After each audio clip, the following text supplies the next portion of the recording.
প্রিয় শিক্ষার্থীরা, আজ আমি বচন অধ্যায়ের চতুর্থ পর্বের ক্লাস নিয়ে তোমাদের সামনে উপস্থিত হয়েছি। ইতিমধ্যেই বচন অধ্যায়ের প্রথম, দ্বিতীয় এবং তৃতীয় পর্বে বচনের 4 নাম্বার নিয়ম অবধি তোমাদের সামনে ভালোভাবে ব্যাখ্যা করে এসেছি।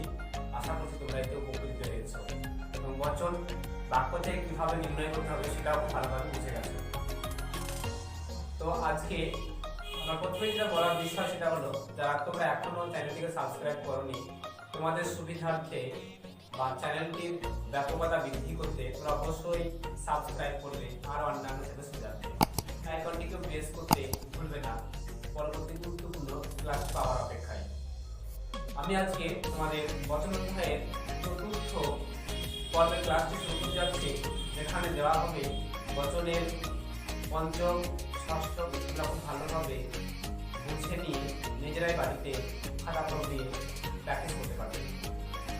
বচনের পঞ্চম যে নিয়ম, সেখানে বলা হয়েছে যে কোনো বাক্যের মধ্যে যদি কদাচিৎ, কচ্চিৎ, খুব কম, নেই বলেই চলে ইত্যাদি লক্ষণগুলি কোনো বাক্যের মধ্যে ভরা থাকে এবং বাক্যটি যদি সদর্থক হয় তাহলে বচনটি বহুবচন হবে। আর এইরকম লক্ষণ দিয়ে যদি কোনো বাক্য নমর্থক হয় তাহলে বচনটি অবশ্যই সদর্থক হবে। অন্যান্য বচনগুলির ক্ষেত্রে, নিয়মগুলির ক্ষেত্রে এই নিয়মটি কিন্তু সম্পূর্ণই একদম ব্যতিক্রমধর্মী। তার কারণ হচ্ছে আমরা সবসময় দেখি যে সদর্থক বচন বা বাক্য পেলেই সেটা হয় এ বচন কিংবা আয় বচন হয়, আর নমর্থক পেলেই সেটা হয় ই না হলে ও হয়। কিন্তু এখানে একদম ভিন্ন ধর্মী নিয়ম, এটা সবথেকে গুরুত্বপূর্ণ, তাই এটাকে অবশ্যই স্টার মার্ক দিয়ে রাখবেই, কারণ এরকম নিয়ম এলে একটু বিপদের সম্ভাবনা থাকে। যাই হোক, তাহলে ভালোভাবে নিজের জায়গায় থেকে বচন উপস্থাপন করতে হবে। তাহলে কি বললাম, কোনো বাক্যের মধ্যে কদাচিৎ, কচ্চিৎ, খুব কম, নেই বলেই চলে ইত্যাদি লক্ষণগুলি থাকে, আর বাক্যটি সদর্থক হয় তাহলে বচন হবে, আর বাক্যটি নমর্থক হয় তাহলে আয় বচন হবে। চলো বলে দেখা যাক একটি উদাহরণ করে কিভাবে আয় বচন আরো বচন ঘটছে এই পঞ্চম নিয়মটি থেকে। দেখো 5 নম্বর নিয়মটি কিভাবে বাক্য থেকে বচন করছি। ধরো আমি প্রথমে একটা উদাহরণ নিলাম যে কদাচিৎ মানুষ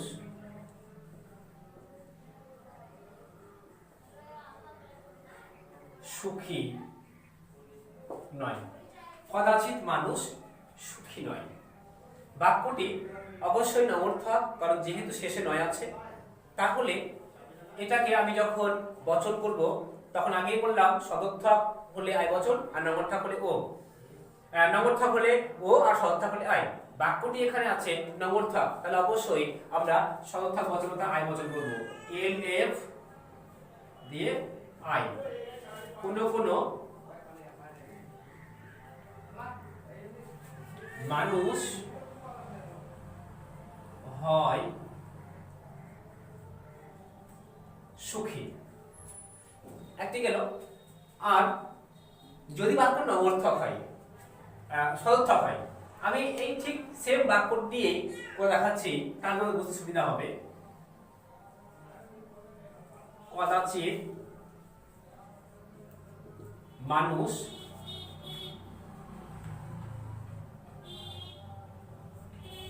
সুখী, নিশ্চয়ই এখানে যখন নয় নেই তাহলে অবশ্যই বাক্য সদর্থক।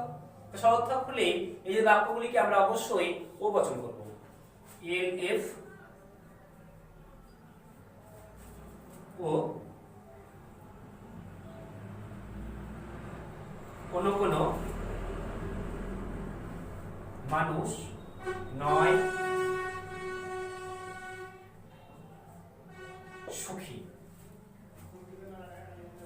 যাহা আমি একটা উদাহরণ দিলাম, আশা করছি তোমাদের কাছে খুব ভালোভাবে সদর্থক আর নমর্থক বিষয়টি মূল। সদর্থক বলতে কোনো বাক্য যদি হ্যাঁবাচক হয়, অর্থাৎ সেই বাক্যের মধ্যে কোথাও যদি না বা নয় না থাকে, তাহলে সে বাক্যটা সদর্থক।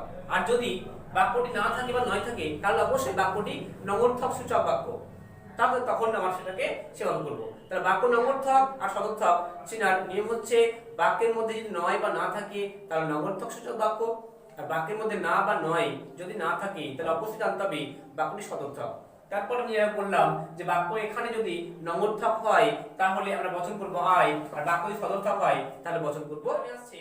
বচনের 6 নম্বর নিয়মে, 6 নম্বর নিয়মে কি বলা হয়েছে? 6 নম্বরে বলা হয়েছে যে সমস্ত বাক্যের শুরুতে একমাত্র, মাত্র, কেবলমাত্র, শুধুমাত্র, কেবল ইত্যাদি লক্ষণগুলি থাকবে আর বাক্যটি সদর্থক হবে, তখন সেই বাক্যটিকে আমরা যদি সদর্থক হয় তাহলে এবচন করব, আর তার সঙ্গে সঙ্গে এবচন করার সময় বাক্যের যে উদ্দেশ্য বিধেয় থাকবে আমরা সেই উদ্দেশ্য বিধেয়টাকে যখন বচন করব তখন অবশ্যই তার উদ্দেশ্য বিধেয়ের স্থানের পরিবর্তন করব। এটা উদাহরণ দিই তাহলে ভালোভাবে বুঝতে পারবি। দেখো, কেবলমাত্র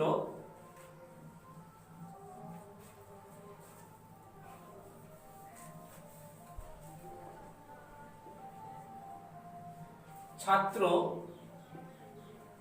রায় পরিশ্রমী,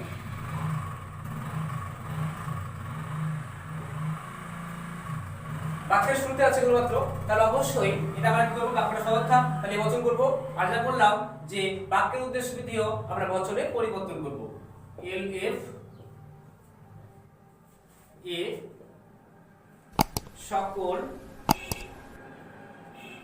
পরিশ্রমী হয় ছাত্র। আশা করছি তোমাদের কাছে 6 নম্বর নিয়মটি ভালোভাবেই